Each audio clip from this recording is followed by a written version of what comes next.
Sa ibang balita naman, sinampahan ng COMELEC ng reklamong cyber libel ang kumakandidatong Vice Mayor na si Reyna Mercedes Isabela dahil sa ipinakakalat nito sa social media na madali lamang dayain at manipulahin ang mga makinaryang gagamitin sa halalan. Balak din ng komisyon na ipadiskwalipika ito at matanggalan ng lisensya sa pagkaabogado. Si Margot Gonzalez sa buong detalye. Personal na tumungo sa City Prosecutor's Office sa Manila si COMELEC Chairman Attorney George Garcia kasama ang mga komisyoner ng Polbody at iba pang opisyal upang sampahan ng reklamo ang kumakandidatong Vice Mayor sa Reyna Mercedes Isabela. Ayon sa COMELEC, noong Enero 24 bandang alas 7 ng gabi, nag-post umano si Gerald Harold Respicio ng video sa kanyang Facebook account na may nakasulat na paano i-hack ang automated counting machine. Kinabukasan, nag-post daw ulit ito ng video na nagpapakita ng aktual na hacking sa source code ng ACM at sinabing madali lamang manipulahin ang makina. Hindi pinalampas ng task force katotohanan, katapatan at katarungan sa halalan ang naturang post. Ang task force na ito ng Polbody ay nakatutok sa anumang misinformation na inilalabas laban sa May 12 elections. Dahil dito, isinampa ng komisyon sa City Prosecutor's Office ang kasong paglabag sa Cybercrime Prevention Act laban kay Respicio. Ito ang kauna-unahang reklamong inihain ng komisyon na may kaugnayan sa cybercrime. Ayon kay COMELEC Chairman Garcia, integridad ng halalan ang sinisira ni Respicio sa kanyang ipinakakalat na fake news.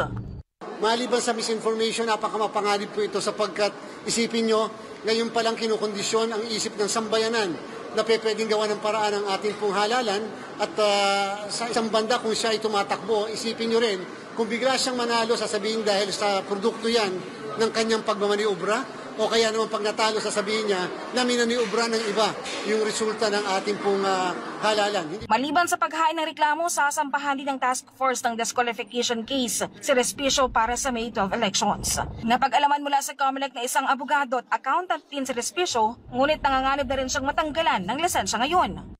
Magpapile din ng disbarment case sa ating pong Integrated Bar of the Philippines.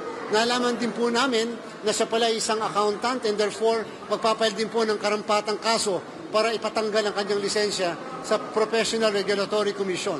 Gusto natin patunayan po dito na hindi basta-basta pwede kang magbigay ng kahit na anong pananalita na nakakasira sa kredibilidad hindi lamang ng institusyon kundi ng ating halalan lalong-lalo na. Hindi po pwede dito yung lakasan, tapang-tapangan at pagkatapos hindi mo haharapin yung consequence ng iyong ginagawa.